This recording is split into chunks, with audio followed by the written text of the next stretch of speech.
All right, what's up, yins guys? I'm just gonna do another random 3-minute short here. Yeah, time for another video, yins guys.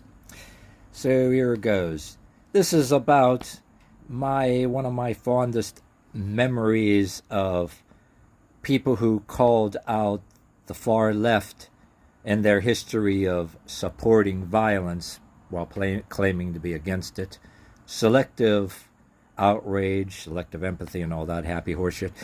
And the significance here is I'm like 53 years old already, and this was my point is this shit that was going on, what I'm telling you, went on way before the internet.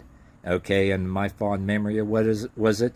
There was no internet. The internet was it was starting to become a household name, but not everybody had it yet. But there still wasn't really no internet that we were all on. But I remember Jim Quinn, who was a guy that was the other Rush Limbaugh, but he was used to be, but before he was on a political radio show back in the 1990s, he was a DJ slash comedian on a radio station called B94, Pittsburgh radio station, all right? But then he became political commentator and all that.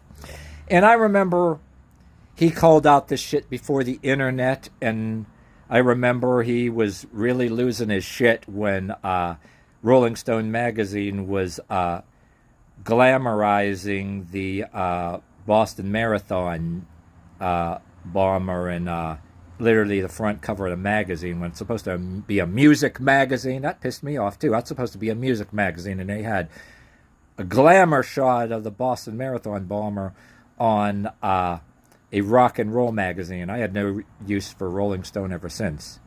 So, I mean, that was way before Rolling Stone pissed me off by making fun of people who, in an article in a rock and roll magazine, anybody who believed there was existence of human trafficking, But anyway, I digress. But yeah, he was calling out shit like that, how the far left glorified. It's nothing new. It was basically before the internet when some of us listened to Jim Quinn or even Rush Limbaugh when he was on the radio, or anybody else that you may know that's on the radio. People on radio were calling out that bullshit that left was doing way before we had internet, way before we had YouTube and all that happy horseshit. And with my rambling, I was giving you some basic ideas